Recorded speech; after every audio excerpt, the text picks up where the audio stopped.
y ahora está a cargo de la parte regional de BNP Paribas Cardiff. Así que Juan José Sáenz, un gran aplauso. Gracias por estar con nosotros. Gracias por aceptar el desafío. Buenos días. Primero una corrección a Ramón. El chiste no es argentino, es español, porque la paella es española. Pero aparte de eso,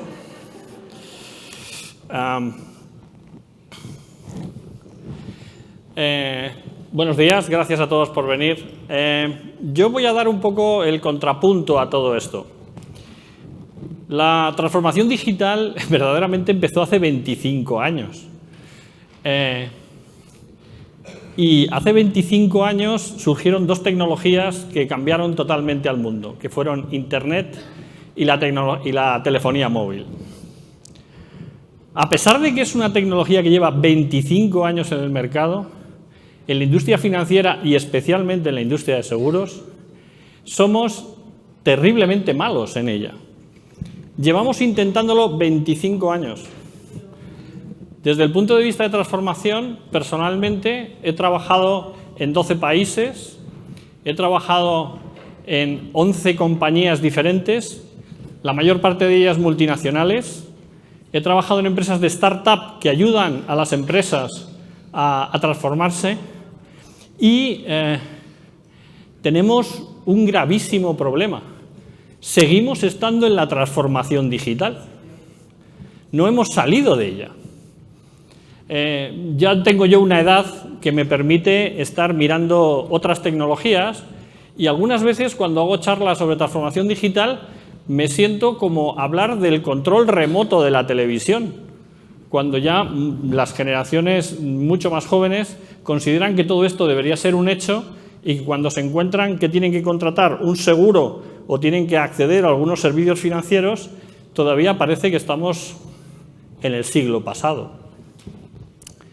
La verdad que los datos nos dicen que sí, que estamos ahí, que es un 88% de las compañías y que sí, que vamos a construir nuevas formas de hacer las cosas. Lo que pasa es que lo llevamos diciendo desde 1995. La gran cuestión que siempre queremos conseguir es la que os ha explicado antes el conferenciante. Que sí, queremos aprovechar y ser customer-centric, queremos mejorar con la competencia, queremos convertir los datos en assets, queremos hacer innovación, queremos generar valor. Sin embargo, yo creo que yo siempre me he preguntado, ¿qué estamos haciendo mal? Porque no puede ser que lo estemos intentando por 25 años en una de las industrias que más capital tiene para invertir y hemos fracasado de forma consistente.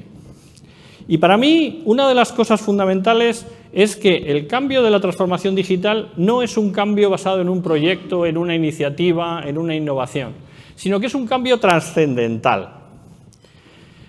En una era en la que estamos llenos de fake news, que estamos llenos de muchas cosas que nos prostituyen el lenguaje, generalmente suelo acudir a la Real Academia de la Lengua para ver qué significa trascendental.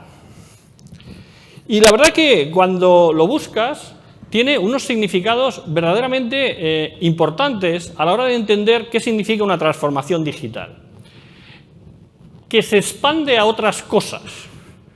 Es decir, que no es un tema de tecnología, no es un tema de digitalización, es un tema de actitud, es un tema que va a relacionar cosas que hoy en día son inconexas, que es de mucha importancia o gravedad por sus probables consecuencias. Pues claro, digo, ahora veremos algunas de ellas en las que las empresas han decidido claramente no entrar porque es difícil, porque es arriesgado, porque tal vez no controlo el impacto y que se aplica a muchos entes. Es decir, la transformación digital no es un tema de tu empresa, es un tema de muchas más cosas que están interrelacionadas con tu empresa, empezando por los empleados, que son personas. No me voy a meter con el tema del kantismo, porque yo he intentado leer La razón pura 3 veces y nunca lo he conseguido acabar. ¿Cuál es el índice de fracaso de la transformación digital? Bueno, lo llevo oyendo desde hace muchos años y sigue siendo una cifra extraordinariamente consistente y es este. Es 84%. He hecho un compendio, tengo la mala fortuna de escribir todas las mañanas en unos cuadernos que tengo y todas las mañanas llevo unos diarios extensísimos y entonces al final puedo hacer estadísticas de todos los estudios que voy leyendo y al final, a pesar de que junto todas las cifras de todos los estudios de A.T. Kearney, PwC, Boston Consulting Group y todos los demás, este sigue siendo el ratio de fracaso que se tiene.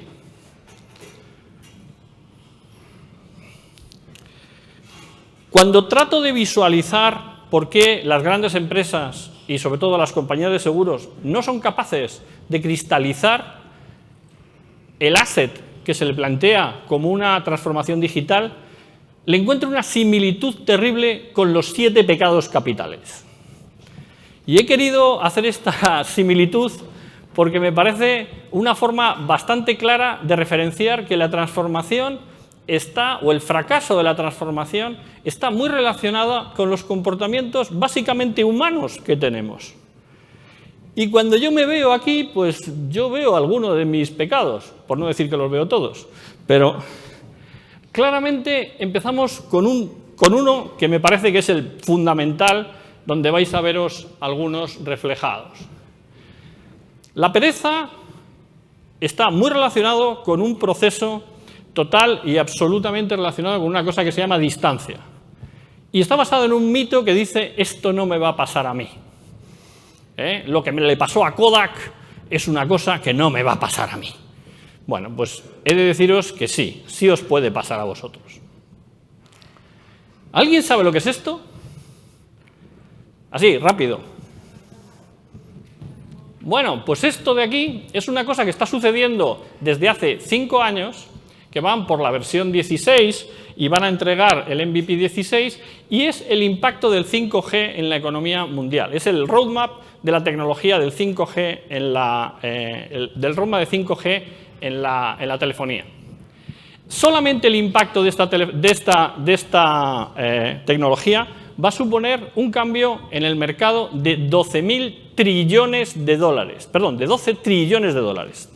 12.000 billones, bueno, no sé, con los trillones americanos me vuelvo loco, pero básicamente, para que os organicéis, esto es lo que hay. Cuando he preguntado a muchas empresas, ¿estás preparado para un cambio del 5G que va a dar un release oficial y con salida real este año, en la segunda mitad de este año? ¿Estáis preparados para esta ola de facturación y esta ola de cambio de comportamiento en los consumidores de telefonía móvil? La respuesta es no. Es más, muchos de ellos ni siquiera saben qué es lo que va a dar el 5G a los clientes. La cuestión es que la pereza es el peor y el mayor de los pecados capitales de las grandes corporaciones, porque no son capaces de mover toda una estructura tan grande a la vez. Otro de los grandes males es la avaricia. Claramente está asociada a lo que son prioridades de corto plazo. Y está asociado al mito de esto es lo que nos da de comer hoy. Claramente muchas decisiones de transformación digital son abortadas en medio de justo antes de que iban a dar frutos o durante el proceso de dar madurez y resulta que luego al final pues muere. Todo por decisiones de muy corto plazo. Hay otro pecado capital que está asociado a la negación. Esto, para mí, no es lo mío. Esto no es lo mío. Yo me dedico a vender seguros, no me dedico al mercado digital. Y además, ¿para qué me voy a preocupar si todavía estoy ganando 100 millones, 200 millones, 300 millones de dólares a final de año y tenemos un negocio sólido y boyante según mis proyecciones? El negocio digital todavía le hace falta madurar, porque el ratio de conversión en una web es del 0,5%. Hombre, es del 0,5% si no inviertes. Pero si inviertes puedes llegar a ratios de conversión de hasta el 40%. Siempre me ha gustado poner alguna broma en los sitios, y el tema de la negación es como el tema del cambio climático y Trump. Es decir, Trump decide que la temperatura del mundo es 72 grados y ya está, chao, emite un decreto y punto, y ya está. Hoy en día, muchas compañías con el tema de la transformación digital dicen, yo ya soy ágil. Como ya soy ágil, ya estoy transformado. Bueno, pues de ahí, del hecho a la realidad, hay un gran salto. Otro tema importante es el tema de la gestión del riesgo. Claramente, hay mucha gente que dice todavía hay tiempo. Y me gustaba mucho el gráfico de mi anterior colega, que lo que decía era que hemos pasado de estar de observadores a iniciantes. Bueno, ya era hora de que estuviéramos en iniciantes después de 25 años. Entonces, todavía hay muchas empresas que dicen que hay mucho tiempo todavía por delante y que podemos agarrar el tren porque tenemos músculo financiero. Claramente, creo que no entienden el punto de lo que le cuesta a la gente ser transformada. Hay otro aspecto importante y está relacionado fundamentalmente con los empleados. Los empleados tienen un problema serio. ¿Qué hay de beneficio para los empleados de una compañía cuando automatizas? Cuando pasas todo como self-service, cuando muchos de los procesos que justifican tu puesto de trabajo desaparecen. Las compañías no son capaces de canalizar todo el conocimiento que tienen todas esas personas hacia nuevas áreas como las que también mostraba mi predecesor. Y somos malísimos como compañías corporativas o como grandes corporaciones a la hora de pasar todos esos mensajes. Uno de mis pecados capitales favoritos es la lujuria, no podía ser de otra manera. Y aquí lo llevo con el tema de que somos capaces de revolcarnos con cientos de startups. Y solamente por el hecho de estar rodeado por cientos de startups, muchas compañías, o de hacer viajes a Silicon Valley, cuando muchos ejecutivos se pagan viajes a Silicon Valley exclusivamente, yo creo que para hacer otras cosas que no sea culturizarse. Digo, piensan que la cultura digital se puede inocular.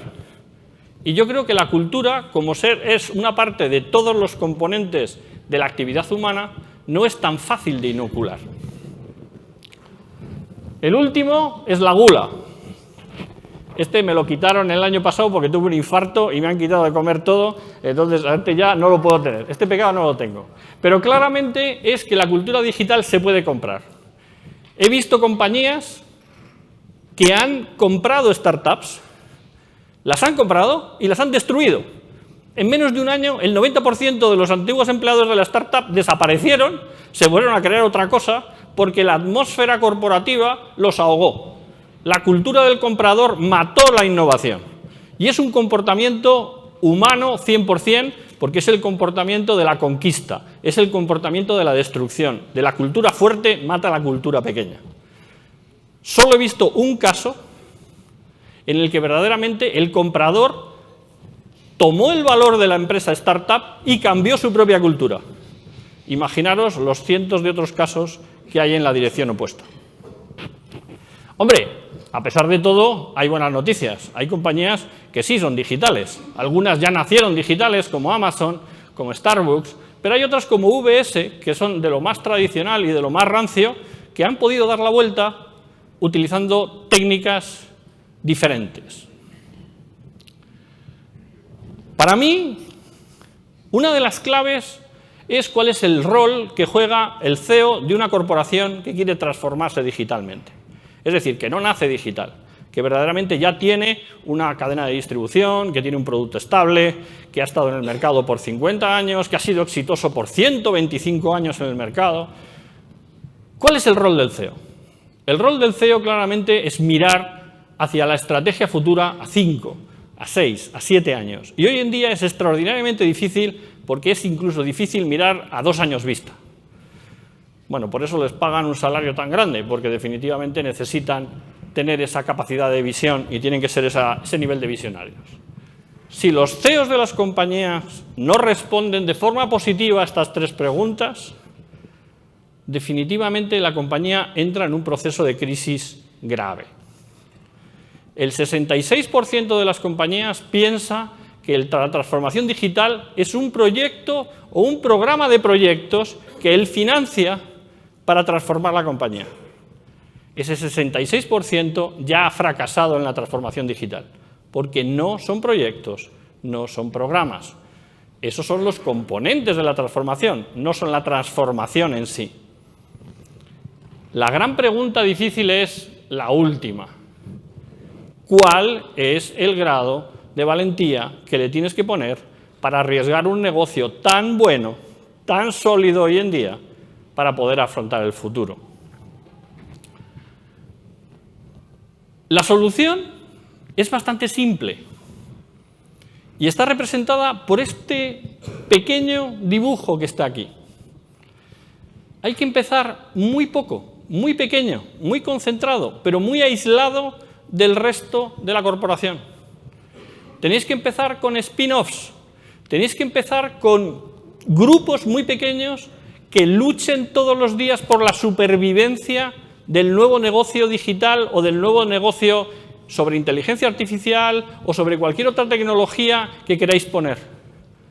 Porque en el momento que caen bajo el confort y bajo el paraguas de una cultura corporativa mucho más segura, mucho más tradicional y otra cosa peor, son asfixiadas por un gobierno que todavía tiene un principio de command and control desde el punto de vista de gobierno, toda esa cultura desaparece. Entonces, la mensaje, la esperanza de las grandes corporaciones es, desde mi humilde perspectiva, hacer spin-offs. Empezar a probar, empezar a experimentar de forma que sean semilleros de ideas propias de las corporaciones que puedan ser expandidos a todas las actividades. Podéis empezar con cosas tan simples como pagar los gastos de viaje. Podéis empezar con cosas tan simples como hacer más ágil el proceso de publicación en vuestras web públicas. Podéis hacer cosas tan simples como automatizar el deploy en producción de vuestros departamentos de tecnología. Se pueden empezar con cosas muy pequeñas, pero hacer que esos grupos luchen por la supervivencia. Y, por supuesto, tenéis que hacer 5 cosas para que verdaderamente estos grupos tengan éxito. La primera es socializar. Tenéis que contar, tenéis que comunicar todas las cosas buenas y todas las cosas aprendidas que suceden en estos grupos. No todos los grupos van a ser exitosos, pero definitivamente la socialización hace que se empiecen a crear lazos culturales de innovación y de transformación. Hay que apoyar las iniciativas. Tenemos que tener una cultura no de command and control, como decía antes. Tenemos que tener managers que sean extraordinariamente servidores, que verdaderamente ayuden a que las iniciativas empiecen a funcionar y tengan todo el apoyo correspondiente de los motores de una corporación. Por favor, hacer las cosas simples. No empecéis haciendo el Customer Journey de la cosa más compleja de la compañía porque al final acabamos mal. Empezar con cosas sencillas. Es la espiral. Cosas sencillas, cosas pequeñas. Las cosas grandes generalmente requieren mucho control, requieren mucha más sofisticación, requieren más masa de gente especializada. Keep it simple. Una cosa importante es empezar a hacer gráficos que os ayuden a señalizar el proceso de transformación.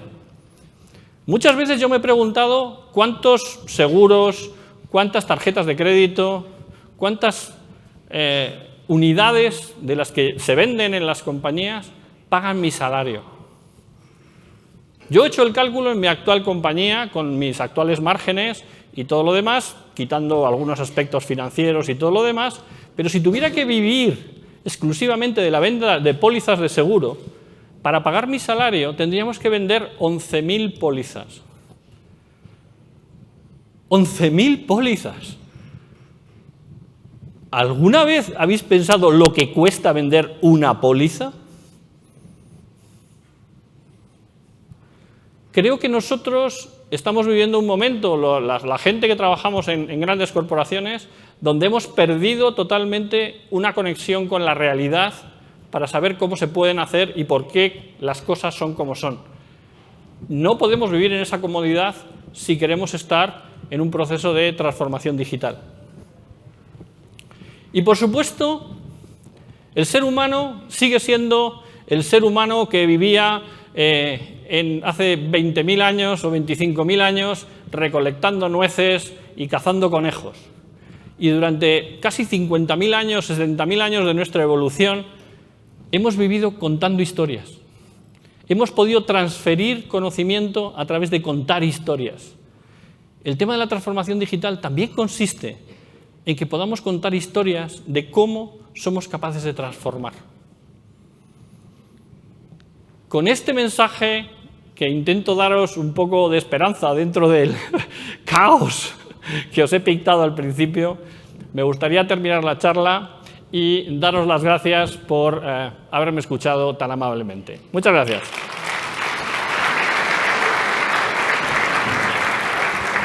Juan José, por favor, un reconocimiento por estar con nosotros, por aceptar el reto y el desafío de darnos una charla que es transversal. No es tan solo para el industria del seguro, sino también para la banca, para el retail. Yo hubiese sido muy bueno también ayer, así que muchas gracias. Aquí está el reconocimiento. Como lo dije ayer, este café chileno, que lo estamos exportando a Colombia. Buenísimo, muchas gracias, Juan José. Continuamos.